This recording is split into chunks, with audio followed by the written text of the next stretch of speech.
Welcome back to Nightcap Chat, the pop culture podcast for all things comic books, video games, movies, TV shows, and more. Today we are talking about a little bit of everything: comics, movies, and video games. I'm Blade O'Neill. I'm Ken Brown. I'm Lance O'Neill. And we are back. We took a little 1 week hiatus there because I am moving, or actually, I have moved. So that is good. So Congratulations, dude. Thank you. I bought a house, and that means the Nightcap Chat studio has moved. So it's been an adventure. I'm still not done, but I have the microphone and everything set up in this wee room here. But it is all good, and we are back, and there are lots of things going on in pop culture. So we're gonna dive right into it, and we're gonna start with some comic books right now. But before we do that, thank you all for listening and liking, sharing, subscribing, and we appreciate you all just being a part of this. But yes, comic books. Lance is going to be very upset. Ken has some bad news about the Black Cat comic. Yeah, I was reading online this week that Black Cat is going on a hiatus, and Ben McKay, the writer, says it's not finished. He's going to come back to it.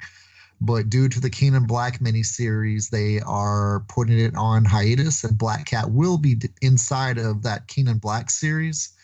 But Marvel is putting a hiatus on new issues of Black Cat until the further notice. And Ben McKay thanked all of his fans. He says he's not done.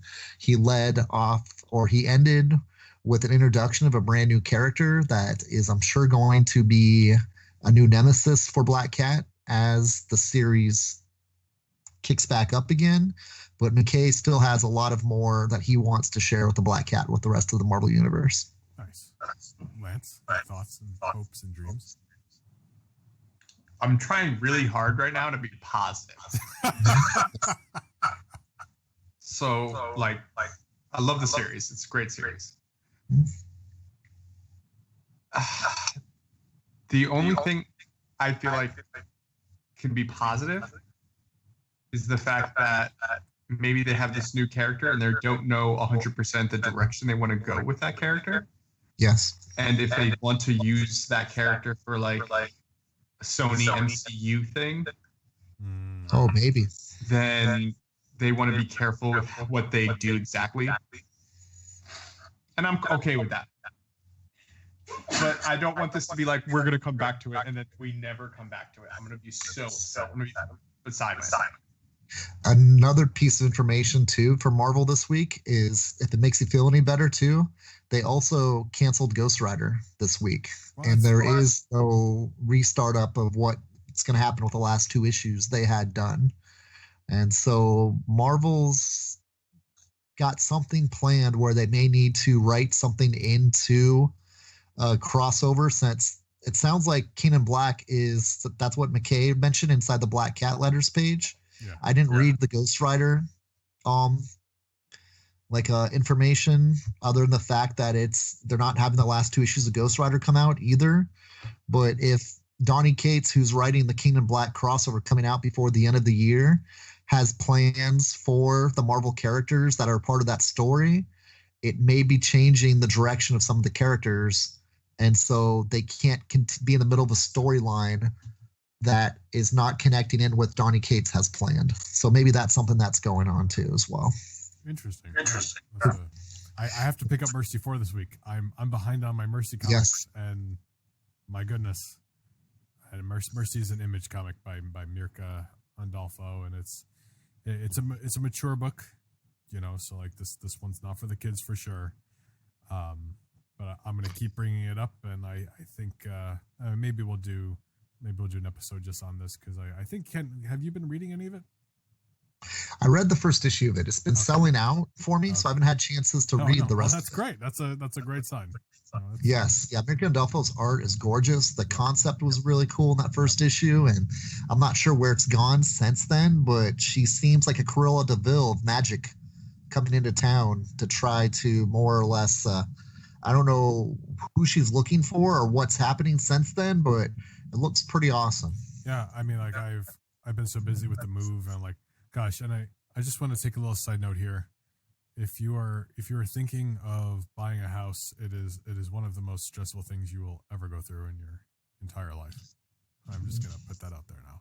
So if you're considering it, do it for sure. Do it, but just be prepared, because it is paperwork, and then do this, and then this isn't working, and then more paperwork, and then this thing isn't working, and then it's more paperwork, and then the amount of paperwork, it's unfathomable. It is unbelievable. Sign here, sign here, sign here, sign here. And with the whole COVID-19 thing, like there's new rules and there's new standards, and then they change, and there's moving goalposts, and that's my little soapbox. So just be prepared. Adulting sucks. Yes, yeah, exactly. What was I saying? Yes. So anyway, that's why I have Mercy issues, 2 through 4, but I have not read them because I've been busy with all of this nonsense. But I look forward to talking about it more. Yes. I've been too busy to read my Thor comics too. So. Oh my gosh! How about Thor's been extremely good. How about that Greg Horn variant cover that I sent you with the Black Winter? Yeah. It's sort of an homage to I forget the Thor comic number. It's a weird cover with that weird creature. I know it's a significant issue, but it's an homage cover. I sent it. I know what you're talking about, because I like when Greg Horton posted it. I was like, oh my gosh.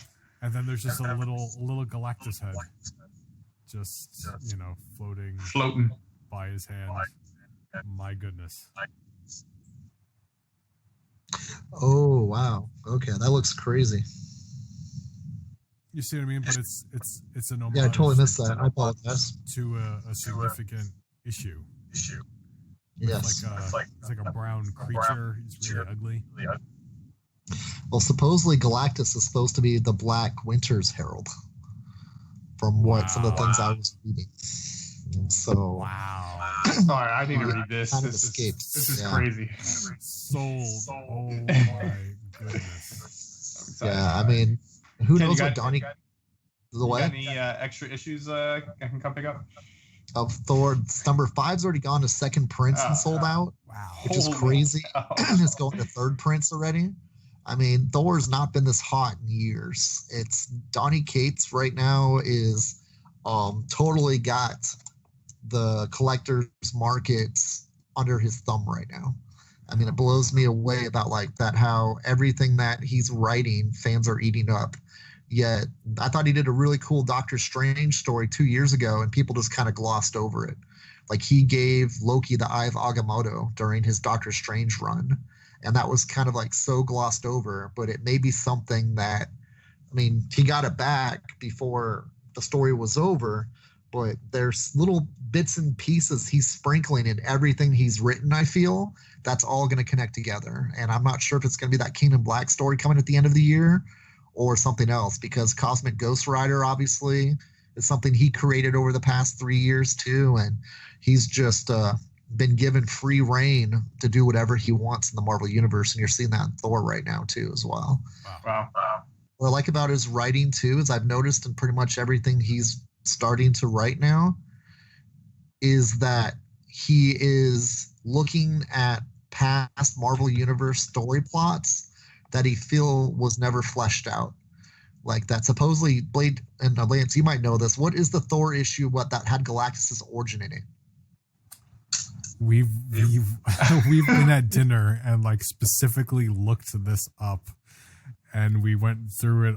I don't know the issue number, but if you are familiar with Galactus's origin, what a mess. And it's something we specifically said, like, there's no way they will ever actually do this in the movies the way it was done in the comics, because it's like he was, what is it, Lance? He came from an egg, but from another alternate universe, because the part where his universe was destroyed. Yeah. Because he was Thor 168 or something, where there was some force of nature that was dark that came through and destroyed his universe. And then there was, because that's what Donny Cates is pulling this from.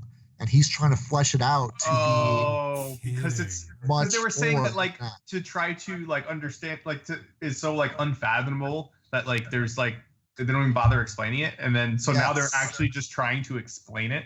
That's Donny Cates is trying to give crazy. life to what they tried explaining destroyed Galactus's universe I just got and made him the world devourer. Oh my god, I can't wait to read all And this. that's where this is all going, and that's what's been happening.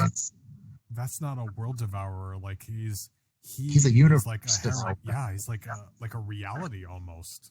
You know, that's nuts. Yeah. That And the is first crazy. image they showed of him in like a humanoid form looks like a dark version of Thor, which is really weird. So I don't know if he's just trying to appear what something you would understand is. Do you know what I mean? When he appears to you? Mhm. But that's it too. He's number 6 is going to explain a lot of what's happening, I think. Wow. I Oh, wonder Thor. if that's a sign That of is- things to come here. Yeah. Did you hear about Donny Cates' Image series called Crossover that was announced at San Diego Comic-Con too? No. You're talking Okay, about he's- Comic-Con at Home? Yes. He announced that he's got a series coming out called Crossover, which is being done by Image, ironically. Okay. And it's about a kid that reads comics, and all the universes come out inside of his universe. Wow. So it's kind of, he's going to more or less do faux versions of DC, Marvel, Image characters all coming together in this kid's universe. And people are thinking that he's trying to pitch a plot of a DC versus Marvel crossover through that miniseries. Which I've been saying forever. Yes. So that's what he's hoping. That story will be so good and so well received that DC and Marvel like, hey, we can't not do this because here's the more or less blueprint of what we can do with it. Yeah, but DC is gonna have to be like, we only get 10% of the movie, or else that ain't gonna like work. Exactly. So My that's going to goodness. be the more or less the rumor going around is that Donny Cates is trying to pitch the comic idea through his own story for DC and Marvel. Say, see, this is how we can do it, and just walk away from it afterwards. So you know, it's funny you bring up the Comic-Con at Home thing, because that was the next thing I wanted to bring up. Last week's episode, we were actually planning on doing a recap of the San Diego Comic-Con at Home, you know, whatever you call it. And I think we even talked about it in our last episode. But you know, like I moved, we had to skip last week, and as you can see here, we're sitting here and we are not doing a San Diego Comic-Con from Home episode because, gosh, I mean, quite frankly, like it sucked. It was awful. What Who was in charge of that? Because honestly, they should be fired. I have Wow. no idea. So, just if you want, it wasn't all bad. Obviously, this crossover thing like is pretty cool, and I will say the one thing I did get out of it, because I was scrolling through the panels, I was like, this does not seem interesting. This does not seem interesting. I saw there was a Horizon Zero Dawn comic coming out from, is it Titan Comics? Yeah, Ken? Titan Comics out of England. And I guess it was announced before, and I missed it. I don't know how I missed it, and Yeah, I've talked the about first Horizon- issue came out last week. Did it? Yeah, I got some set aside So for you, or at I'm- least I'm- one of the covers. We got I'm more coming. coming back in I'm coming. because it was super well received, My goodness, and I had no idea how popular it was. I Yes. believe I talked about this in previous episodes. I've recently You played. at least got Horizon. one cover set aside for Okay, you, Susan great. says. I'm so Sorry excited. about interrupting you. Go ahead. I ordered that's the only thing I ordered from San Diego Comic Con, if you will, was there was a San Diego Comic Con exclusive, quote unquote, Nice. variant cover by Peach Momoko that Oof. Titan Comics was selling. You have to get it from the Titan Comics website. I was able to order that as well. But I was just I missed the announcement, so I was really excited to see that comic was coming to be, because I didn't know existed. Like I said, I just recently started playing Horizon Zero Dawn, and I finished it, and I'm on the DLC now. And Nice. I like multiplayer games, like single player games. Like sometimes I have a hard time getting through, but this game I was immediately hooked. And I don't know why. I don't know if it was the aesthetics and the characters. It was just like a perfect storm for me anyway. It was just so interesting, and I don't want to spoil it. I know the game's like 2 years old, We've got a sequel coming out here next year, but I'm very excited for this comic. And you know, like if for a single player story, like the lore has to be good, you know, to be interesting, like for me. So you know, the fact that we get to explore that more, I'm very excited. But you know, Vanity Fair had an article, and I sent it to you guys, and you know, talking about how bad Comic-Con from Home was, you know, and it brought up an interesting point.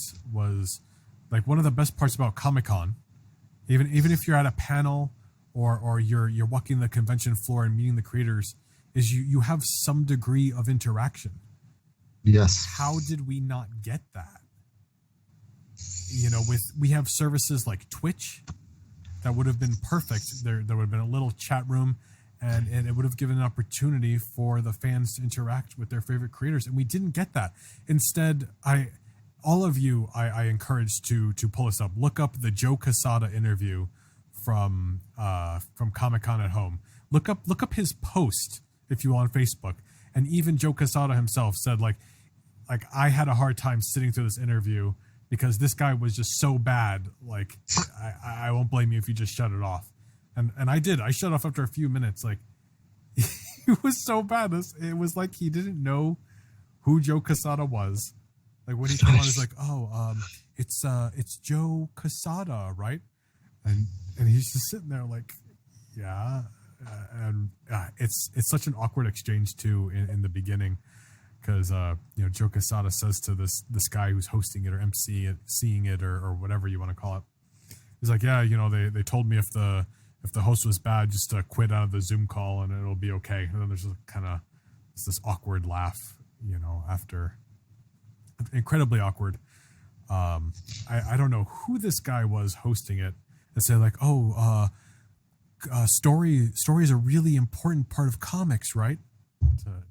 Like, what kind of question is that? Now, can you have a comic book without art? What kind of question would that be? That's a novel. It was what a moron. Yeah. I've had such bad, like, for the last like 2 weeks, I feel like certain companies have been putting out things or like hosting events online, and they've had such bad hosts or articles that I'm like, what is wrong? Like, how are these companies even functioning? I don't even understand. Yep. No, it's ridiculous. Yep. I gotta say that. Did you guys see Sci-Fi's Todd McFarlane special? Oh, I DVR'd it, but I haven't watched it. But I gotta admit, I have a DVR. I did enjoy that. I was totally engaged the whole time. I'm looking forward to that. Yeah, Todd McFarlane's is a good guy. Yes, it was really well done, I thought. I'm excited to actually watch that. There was a New Mutants panel. I watched the first like minute of it, and it was funny because it was showing a trailer, and it showed the original release date, and then it got crossed off, and then it showed the next release date, and it got crossed off, and it did it like 4 times until it showed the next release date, and then it said fingers crossed. Yeah, fingers crossed. That's awesome. But then it went on like, and then it just got boring, and I just realized like I want to see this movie. I don't want any spoilers, and I skipped ahead, and they decided to show the opening scene, and I was like, you know what? I'm not even gonna watch this. I don't want to watch this. I don't want spoilers unless you're announcing something crazy. Like I don't care, so I didn't. And it's funny you bring up the Todd McFarlane thing, because anyone have anything else to say about Comic-Con from Home before I move on to Todd McFarlane real quick? There's nothing to say because it was terrible. Yeah, I don't. It shouldn't have been that hard. Like you could have put it on Twitch. I don't know. Anyway, it was just too much content and too hard to find stuff that was really enjoyable. And I mean, I hate saying that because I had one person come up to me in the store, and I was kind of surprised from his feedback. He loved it, and I'm going, did I not know how to experience this? And if that's the case, shame on me, but also shame on them for not expressing how to best utilize the way to use Comic-Con. And maybe this guy did 10 times more research on how to, do you know what I mean, be part of what was happening, or it was on message boards or in chat rooms that where people were, helping them guide through it. But that's not up to the fans to figure out. That's up to them to inform us of how to best capitalize or enjoy this Comic-Con they were doing online. And I really didn't feel that was there. But it was interesting hearing a customer of mine tell me how much he loved it and how much he was excited by the voice. He really enjoyed the voice actor panel, which you probably would have loved, Blade. I skimmed past it, but I saw who was on there, and I mean, yeah, it was good. It was good people, but just like all the bad hosting left a bad taste in my mouth. Okay, and I saw, maybe he was just all about the content. Yeah, I've seen voice acting panels. Like Blizzard did one because I last year for BlizzCon I bought the pass. Like it costs money, but you get access to all the panel streaming, and it was I knew where to go, and I saw the schedule, and I saw the voice acting panel for BlizzCon, and I got to see this awesome panel with an awesome host, and they got to talk about all the work that they did on Overwatch and such, and it was awesome, and that panel made me fans of characters that I wasn't even really into or playing, just because the voice actors were so cool. In particular, I'm referring to Reinhardt, for those of you who play Overwatch. The guy who voices him, like, he's a really cool guy. He was really funny. That goes a long way. Like when the voice actor or the creator is cool, like it makes you a fan of the work. That's where you're gonna say something about the access to the no, it's just, I mean, it's not like this isn't like a new thing. I just don't understand. Like E3, every year they have it on Twitch, and you can see specific content, and it's so accessible. It's not that hard to do that without people being there. I don't know. I think you're absolutely correct. It seems like they didn't. Oh, good. Sorry. It seems like they didn't study any blueprints of what they could do. It's just like they just said, okay, let's try to make it as much like we normally do as a con and hope it translates to fans. And it's just, as you said too, they didn't look at any positive feedback or any type of like test, more or less focus groups of like, hey, what do you think about this before they even launched? Mm-hmm. Right. Yeah. It shouldn't have been that hard. And it's a shame because I think if this went well, there would have been an opportunity for people to watch this every year. Because for BlizzCon, they have tickets that if you're attending it live, but they have virtual tickets too, and you get access to all the panels and stuff, and you even have options for little swag bags and game content. And it's really cool. And I play a lot of Blizzard games. Like I play Overwatch all the time. I play a little bit of World of Warcraft, and Diablo's okay. But like I love Blizzard's games. So like I'll pay for a virtual pass to see these things, and it was really cool last year. It's a shame, but that's okay. So yes, I am looking forward to the Todd McFarlane documentary, but I came across a superhero hype article the other day that I wanted to share with you guys. And Ken, I don't know if you know about this. I mean, we live in Arizona. We've been to Phoenix Comic Con, and Todd McFarlane's been here so many times. So like, I'm sure we all have Todd McFarlane autographs. But I thought it was really interesting that they're doing autograph Spawn action figures for Walmart.com. So they're doing 1,000. Todd autographed 1,000 of these limited edition versions of these figures for Walmart.com. This version will be the second edition with a mace, but it's personally autographed by Todd McFarlane. There's some pictures. How do you order those? Walmart.com.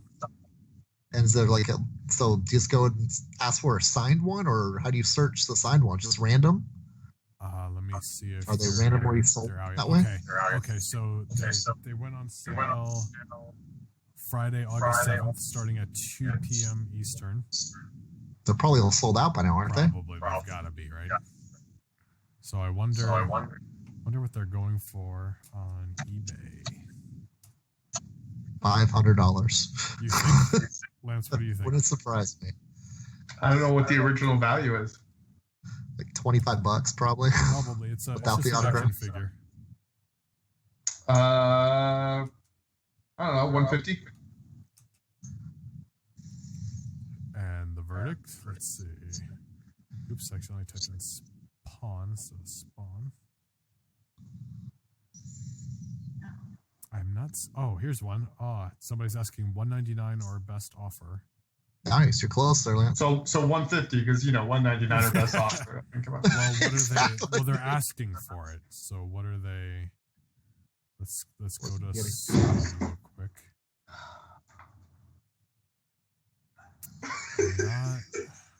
See, there's a lot. He has a lot of autographs out there. Yeah, that's true. So I'm not seeing him selling. Lance is entertained. I don't see one sold, which is interesting. So maybe they're still out there. Maybe you can still buy them on Walmart. That's a good question. Oh, here's one. Oh, best offer accepted. $158, $16.49 shipping. $159, $20 shipping. Oh, that was pretty good. $150, Yeah. $16 shipping. Thank you. Nice. Okay, so they are selling for more on eBay. But I just thought that was interesting that Walmart's kind of getting into that game there a little bit, Yeah, it's been frustrating a lot of toy collectors I've been hearing too, coming through the shops as well, because they released a lot of things that where people are selling out within like 15 seconds because of the bots or online. I guess they call them bots. I said too, like once again, I can't even figure out how to get on Discord, so I don't understand how the whole bots. I mean, Funko in particular, talking about Comic-Con, Funko did their Comic-Con exclusives, and they lumped in one of their Funko Shop exclusives of the Office character Dwight holding Princess Unicorn, but it was a nightmare.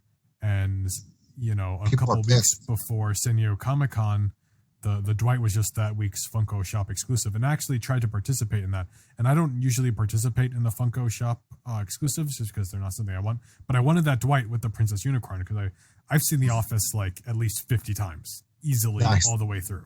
So and this is like one of the funniest scenes to me is Dwight with this little doll. But the website crashed and like nobody could order them. So they lumped it. They're like, oh, we're going to fix our website. They went down for like weeks and they're like, okay, we're going to release it with all the San Diego Comic-Con stuff. And just, you couldn't get anything. And it was ruined and all the bots got everything. And like, you can look it up, but like they blew it. And I don't understand a company as popular and as big as Funko. Like, why can't they get their website together? Like, what is the deal? Well, Target had the exact same problem too. Yep. Yeah. I tried to get the Stan Lee, Iron Man 1 cameo and sold out. Done. Yes. They just And they can't sell out handle not that. like in 15 minutes. This is like 15 seconds. People are telling me stuff's gone. And I'm going, how in the world are people getting that much product sold out that quickly? And it's pretty insane. Like I said too, there's a huge Target G.I. Joe fiasco going on where Target had to do a street release date of some of their items. They pushed it back to August 14th because G.I. Joe fans were so mad they were more or less obliterating Target online for them. They have a horrible system. And then how can you let this stuff sell out to bots? You have to find a better security system to make sure bots aren't more or less buying the product for like one person or a group of people buying 100% of the product. And it's just, I go into Target right now trying to find these items that are supposed to be on sale sometime before August 14th, and they have these empty shelf tags. Yep. And it says on sale in stores on August 14th, and it's just because of the fact that the bots bought so much of it, people using bots bought so much of it, it made the fan base complain abusively to Target about how bad it was handled. Pretty crazy stuff what's going on in the toy collector world and comic collector world right now. Of a lot of people have too much time on their hands, I guess you could say. Bots are a problem. 100%. Yeah. They're a problem everywhere. Yeah. Gaming, everything. Yeah. Wow. Crazy. Yeah. That's fair. Speaking of gaming, I know you're itching to say something here, Lance. But the long-awaited Avengers game by Square Enix is coming out in, was it just a couple of weeks? Yeah, September 4th, I think. And the beta started if you pre-ordered it. So in the Avengers game, you can of course play as the Avengers. So Iron Man, the Hulk, Thor, Black Widow, Captain America. Am I missing anyone? I think that's the kind of the Kamala Khan team. Yes, and they lumped in Kamala Khan for some reason. Yes, it's like a female Mr. Fantastic. Yeah, exactly. Lance, you're the only one who played the beta. I watched you play it a little bit. What do you think? What are your thoughts? It's amazing. Nice. It was so good. Okay, so I was kind of worried for a little bit because, and this is part of the things that I was kind of complaining about before with certain companies posting articles. Right before the beta came out, there was all these articles being posted. The Avengers Square Enix game is terrible. It's awful. Doesn't feel like a good game. And I'm just like, why are people complaining? Like, where is this all coming from? And then I see, it's IGN. So like, there's no validity or sense done with their articles. So I was just like, I'll write it off. And then I decided, the closed beta for PS4 is out, and it's only for people who pre-ordered the game. I tried it out, and it was amazing. The game was smooth. The game didn't have any issues. Every time I played with a different character, it felt different. I didn't feel like I was just doing like the same things with just a different skin on a character. It was, I'm playing as the Hulk, so I have to play a different play style than if I'm playing with Iron Man or Black Widow or Thor.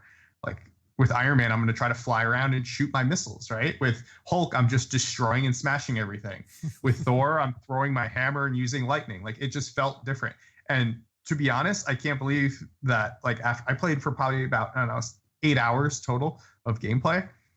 By far, the best character to play as is Black Widow. Wow. Yes, I love it. That's cool. Because she is so fluid and quick, and she dodges so well, and her moves don't take like a long time to do. Whereas like with Hulk, he's going to take a little bit to slam on the ground. So you might get some enemies will get some hits in on you. But with Black Widow, she's punch, quick punches, roll away, punch, counter. Like, she's so quick with like countering and jumping around that it makes it so smooth. And then she also has a little like a grappler that like kind of helps her, get out of like sticky situations. And it just kind of felt like when she was using it to grab onto ledges and stuff that were near her, it kind of felt like the Spider-Man video game of just like when you're playing Spider-Man, you're just trying to like web away. And that's really awesome because they announced that PlayStation people that get this game with and that are on PlayStation will have a Spider-Man DLC, and it's going to be PlayStation only. And I just feel like if they did that well with Black Widow, the Spider-Man in that game is going to be amazing too. Yeah. And playing as Kamala Khan, she was fine. She was whatever. It was kind of like, it's just such a weird character because, she just makes herself so big. So like in your middle of fighting, all of a sudden your hand becomes like half the screen. She just punches like everyone in front of her. And it's kind of cool at the same time. But like sometimes I'm not a huge fan of the character. And if you are listening, and you're a big fan, that's fine. But I know she's supposed to be like a big fangirl, right? She's like loves superheroes, right? And she's so into them. But it's just like every 5 seconds when you're playing with her character, she always has to say something like, "Oh, like the Hulk is so cool," just something like some stupid line. And I'm just like, can you just shut up? This is the only thing I'll say. Like while you're playing the game, each characters have like their corny lines that they keep kind of saying when they kill certain enemies and stuff, which is cool. But the gameplay was awesome. You fought for the beta. You fight two bosses. So kind of spoiler alert, but I mean, if you played the beta, you're gonna have to do this anyway. Fighting Taskmaster as a boss, which was awesome. It was amazing. It was so cool. And you're fighting Taskmaster as Black Widow, which I thought was pretty interesting considering the Black Widow movie's coming out. And then fighting the Abomination as Hulk was so much fun and so cool. Which we did see in a Marvel movie already, so that was kind of cool. But yeah, I'm kind of excited to see what they do as far as, they're already introducing like movie stuff almost into or with, the game. And I'm just wondering, with so much Marvel stuff yet to come out and be announced, I wonder how much it's going to correlate with this game, because they're going to be announcing new characters for the game. They said, they already said Hawkeye's going to be the first free character that you're going to be able to get. I think it'll be really interesting and exciting for fans. And next week and the week after, there's going to be another beta. So if you guys are interested in playing, there's going to be a free beta in 2 weeks for everybody. And then next week is the open beta for PS4. So if you have a PS4 and you want to try out the beta, you can try it out this weekend. That's cool. And MODOK is I believe the main villain, as far as we know, in Yes. the Avengers game. And we got our first look at MODOK because the pup leaked, right? So we get to see what MODOK looks like within the game, and he looks like MODOK, and he's pretty cool. And like kind of like you were saying, like I think it's really interesting to see how maybe that's going to correlate to the MCU to a degree, because there seemed to be a bit of a realistic twist, because like you can see how his body is small with the head, but it seemed to make more sense because, like in the comics right now, like his head is so big, and then like there's his arms and his little legs sticking out, and like just like the way they approached it, I think was very interesting. So like I invested in a couple of first appearances of MODOK like years and years ago, and I think I've said it before. I can't believe it's taken this long to have him be a part of the MCU, especially with the characters that we've had, and all the stories with the Avengers, and just even in their own solo movies, Yeah, especially since they've already talked about AIM in the movies before. Exactly. They already had AIM, so exactly. What are we waiting for? Yeah. Did you guys see any of the new Umbrella Academy Netflix I season just 2? finished before we started recording it. I loved it. I don't know what you got out of it. So freaking good. Yes. Ken, have you read any of those comics? I read the first volume. I didn't read Going to Dallas. That's what that season was based off of. So is it true that the show is like caught up to the comics then? Pretty much. They've had another series, a couple one-shots. They had some other, like Hazel and Cha-Cha one-shot that was for Christmas. And I said too, it's like you don't even have to read the comics to enjoy the show.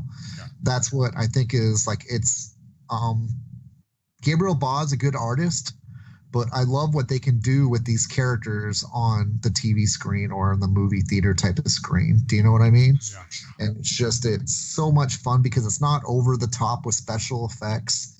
It's story driven, like crazy. All those characters are likable. I mean, it reminds me of reading X-Men comics all over again. And it's very comparable to the X-Men, except it's very, I hesitate to say real world problems. Yes. But it's kind of like that kind of take, kind of like Watchmen. Yes. It's like a very real take on, probably like, like Batman and stuff. It's the same kind of ideas. Like it's very, very real of like these people. What would happen if like this person adopted you, and like how would that mess you up, kind of psychologically. And I'm trying not to get into any spoilers right now in case you guys need to still catch up, but it is a really good series for sure. Yeah, I haven't watched any of this, so I have no idea what you guys are talking about. You should. And we've yeah, I think so too. And the Boys season 2 starts up in September too, which is another great series. Something good actually coming, out of Amazon Prime. It's a great show. I'd argue season 1 of The Boys to me was better than even Umbrella Academy. I'm down to watch season 1 of The Boys, that's for sure. The Boys is good, and Carl Urban is so good. Carl Urban's always good, though. He's so good. Yes. I guess just the last little thing I kind of want to touch on is they revealed that Black Widow will have 30 minutes of IMAX footage, which is pretty cool. And I just kind of want to mention that because Black Widow is my favorite MCU character, and I'm really looking forward to the Black Widow movie. And that'll be awesome. Yes. And I hope New Mutants does not get delayed again. I want to see it so bad, but I mean, I don't even think our movie theaters are open, right? Like when are movie theaters opening? Are they open already? No idea. Last time I checked, they were closed, but I honestly don't know, and I have to look it up. Well, when's the release date for New Mutants? It's in a couple of weeks. It's the end of August. Is it gonna be pushed back again? What if we have to like drive to like Nevada to go watch the movie? Oh man, I want to see. I kind of want to see it so bad. Like, I'll wear a hazmat suit. Like, what do we got to do to see this I don't movie? see why a drive-in needs to be closed. You're absolutely correct. Well, I thought I saw an article that Walmart is starting to open up their parking lots to do like drive-ins. Really? Some Walmarts, or maybe one Walmart. I don't know. Google it. I don't remember. I was like falling asleep and falling into the depths of the internet, but I thought I saw something about that. Got one thing. I don't know if you guys want to talk about it or not, but just your thoughts on Robert Kirkman bringing back Walking Dead, coming out twice a month in color for the next, all 193 issues can be reprinted in color, and it's be coming out twice a month. Yeah, I saw that. Gosh, to me, like it feels like kind of a cop out, like a money grab. It seems special that it was black and white, and you did it so consistently that it obviously. I mean, whether or not it was a money issue at first is neither here or there. Like, but that was a part of the comic. It was such a special part of the comic that after, I don't know if it was after season 1 appeared, they rebroadcasted the first episode in black and white. Yes, that was awesome. To the comic, and it would have been cool to do the whole show in black and white. Like, why not? Yes. The comics like that. I think it's cheap. I love Robert Kirkman. We've interviewed Robert Kirkman, right, Ken? Yes. And he seems a good guy, but like I'm not feeling it. I don't want to see it. It is what it was, and that's what it feels. It feels like just like something Disney. That's another reason to buy all 200 comics. I love Disney too. Yeah. It just feels like something Disney would do. I'm gonna say I don't think it's something Disney would do per se, because they're not DC and they're not re-releasing their films done a different way, even though they already filmed them and put them out. That's what I feel like this is, though. It's like watch the Justice League Zack Snyder cut. It's just, why are you re-releasing? Like, this is just nonsense. Like, it's over. It's sorry. It's over now. You can't just re-release something that isn't that old. Like, this isn't like a 50-year-old comic that they finally decided to put into a movie, and then it was amazing. So now they're remaking the comics. They're not that old. To his defense, it's a money grab, in my opinion. To his defense, I really do think that Kirkman is a comic book fan and a fan of his fans. So as much as it may seem like a money grab, I think there was enough people that asked him for more Walking Dead. And this is his way to try to give back to the fans that still want more Walking Dead, that are diehard fans, in a way that he doesn't have to write new material because he liked the way he ended it. And until someone else comes along and pitches him on an idea that, kind of like the TV show's done, he'll agree with, to let someone else kind of take the baton and start a Walking Dead spinoff, this is at least something to fulfill the fans that will still want Walking Dead comics on a regular basis. Fair enough. Something different, and then I guess if you were also late to the party, just like I'm sure, especially like issue 1 and certain first appearances, like first Negan, like you can't get, I mean, within reason, like without spending some money. Like it's an opportunity to collect it, afford it, and read it all. Like if you do want to do that. So yes, I mean you're absolutely right. But like reminds me of Marvel. Reminds me of Marvel doing Marvel Tales back in the 1970s for Spider-Man, far enough ahead like that. Hey, we want to introduce a new generation to the story. Right. And it kind of keeps Walking Dead fresh with fans. As you said, too, it's like the comic's been over for more than a year now. Yeah. And the TV show's still going. And some of these people, the graphic novels and trade paperbacks are still in print. But it's something that is fresh for Walking Dead fans that want new material. Like every issue is going to have a new cover by a different group of artists that do different arcs. And it's content for people that were such diehard Walking Dead fans. Yeah. And I think that's the main reason. The print runs may not be very high on it. I don't know how many comic shops are going to order. Yeah. But it's going to be just totally catering to that niche fan, kind of like when Turtles went in color for the first time too, as well. It's catering to the diehard Turtles fan rather than just, do you know what I mean? trying to completely cash grab on everything. I hope that's what Eastman and Laird had in mind when, hey, let's try it in color, not just so we can make money off of it, so fans can see our stories for the first time in full color. Yeah. That's fair. I can totally see that. I can't argue with that.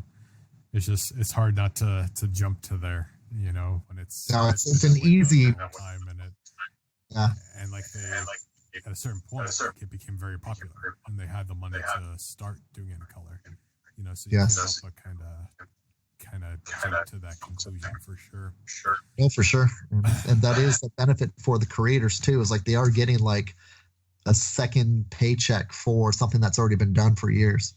Yeah, hey, just to kind of, fully make my point, like, if I was Robert Kirkman and I thought I could sell a whole nother set of my comics in color, I would absolutely do it. Don't get me wrong. Like, he's an entrepreneur, he's an independent artist. Like, if there's a demand and he's going to make money off of it, do it. Absolutely. I do not blame him one bit. Don't get me wrong when I say about the cash grab. If it is, fine. I don't care. Good for him. He deserves it. Absolutely. Is there going to be variant covers? That's yeah, they're probably going to be like, what do you call it, trade dress covers, where people pay to have their own covers made for their own stores or whatever type of thing with it. It would be funny if the covers were in black and white instead of in color. That would be awesome. Kind of do it in reverse. Yes. Come on. That would be cool. That would make it interesting, right? Because now, we're comic collectors, right? We keep everything in magazine boards, and that's how we look at it. So it's something different to kind of look at there, right? And it would make it that much more special, I think. I don't know. Maybe it's too crazy.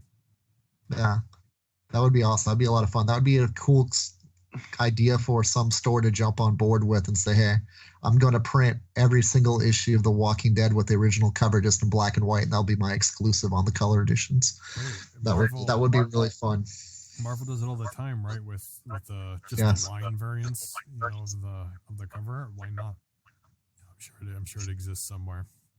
Yeah, some of those variants are better than the artwork themselves. Like, sometimes I feel like some of the artists color in their work, and it just doesn't look as good as it was when it was stenciled. Yeah. Absolutely. So that's that too. Like, some colors just kind of are like a Photoshop colors just totally bury the original lines that were done by the creator. I think that's just about all the time we have for today. But we're back, and we caught up on all the crazy things going on here in August 2020, and we look forward to all the things still that we're going to talk about the upcoming episodes here. But thank you all so much for listening every week. We appreciate your loyalty and you listening and just making us a part of your weekly routines. Don't forget to like, share, subscribe, and if you do enjoy Nightcap Chat, we encourage you to tell your friends about it. Share it on social media because the more popular it gets, the more things we can do, the more diverse content we can bring you. Ken? Yeah, I've had a couple more customers tell us they're listening, which is great to hear. Fun. Like Patrick O'Brien out there, he told me he really liked the last episode, which was really kind of cool to hear. He enjoyed the X-Men movie take, which was pretty fun to hear him say. He was laughing a couple times listening to that, which was really cool. A fellow Irishman, that's good. Yes, exactly. Right. I love it. And so the X-Men episodes were a lot of fun, and we accidentally made 2 episodes out of them, Yeah, they were something, man. Yes. Going down memory lane with those episodes, it was like, wow. Yeah. He was laughing about the fact of like that you can't find 10 memorable things out of 6 movies, which was pretty. He was rolling on that. He said, "God, that's pretty funny." That's cool. So he said, "Yeah, it's like you're right. We didn't realize all the flaws in the X-Men movie till we listened to you guys." So it was pretty fun to hear people like kind of see what we're talking about on that. Like, we're not in the, we're more the majority and the minority about the fact those X-Men movies had a lot to desire. Yeah. 100%. And more about China Comics? Yeah, like Drawn to Comics, we are at 5801 West Glendale Avenue in Glendale, Arizona. And you can also find us on drawntocomics.com, Facebook, and Instagram. And thank you guys for all your support during this pandemic of, world that comic books is kind of a fun, refreshing thing that we have still coming on a normal basis. And I thank you guys for all your support to keep us going and alive during what some small businesses and other industries have had struggles with during this year. So can't do it without our fans and our customers enjoying what we're putting out there for them to make it a little bit easier staying at home and during this time that is unusual for us. So thank you, as best I can say. Wes? And well, Ken, thank you for keeping us somewhat normal by staying open. Thank you. But you can come catch me on Twitch at Tales of Lance.